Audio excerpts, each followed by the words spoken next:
সমস্যা, ঘরে জায়গা নাই, খাওয়া দাওয়া পাড়ার লোক দেয়। বাবা অসুস্থ, ছেলে অন্ধ, তবুও বাবাকে বাঁচিয়ে রাখতে প্রতিদিন মানুষের দ্বারে দ্বারে ঘুরছেন তিনি।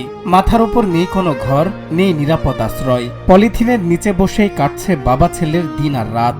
তাদের এই জীবন দেখে চোখের পানি ধরে রাখতে পারেননি অনেকেই। আকাশ সমান কষ্ট যেন এখন তাদের মাথার উপর। ছেলেটি চোখে দেখতে পান না, কিন্তু বাবার কষ্ট ঠিকই বুঝতে পারেন। প্রতিদিন মানুষের কাছে সাহায্য চান, যা পান তাই নিয়ে ফিরে আসেন বাবার কাছে। 3 বছর আগে মারা গেছেন মা, ছোট্ট বোনটিও বিয়ের পর এখন অসুস্থ।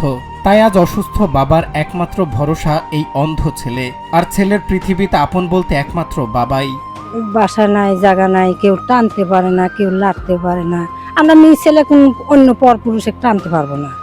এখন এই দেখে, এই সব কিছু করে, আমরা খালি পাশে তিনি ভাত পানি দেই। এনার এই বউটা ছিল মারা গেছে, লাতিন ছিল মারা গেছে, একটা ছেলে আছে অন্ধ।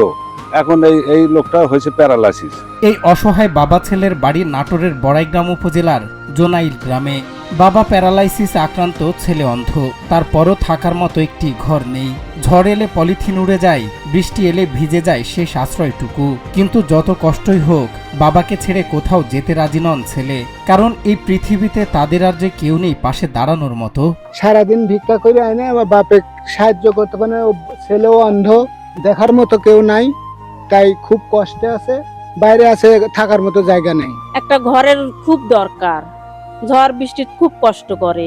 সবাই সহযোগিতা করে ভাত দিয়ে, আর টাকা পয়সা তো আর ওরভাবে সহযোগিতা করার মতো ক্ষমতা কারোরই নাই। তারপরেও ধরেন চিকিৎসা বাবদ হয়তো 2, 4, 10, 20, 50 সবাই যাচ্ছে আসছে দিচ্ছে, এরকমই আর কি অবস্থা আর কি। অন্ধ হয়েও প্রতিদিন মানুষের কাছে সাহায্য চান তিনি। যা পান তাই দিয়ে বাবার মুখে খাবার তুলে দেন। নেই কোনো টাকা পয়সার বড় দাবি, শুধু একটি ছোট্ট ঘর চান, যেখানে অসুস্থ বাবা একটু নিরাপদে ঘুমাতে পারবেন, আর ছেলে নিশ্চিন্তে বাবার পাশে থাকতে পারবেন। বাসস্থান নাই, ঘর দরজা নাই।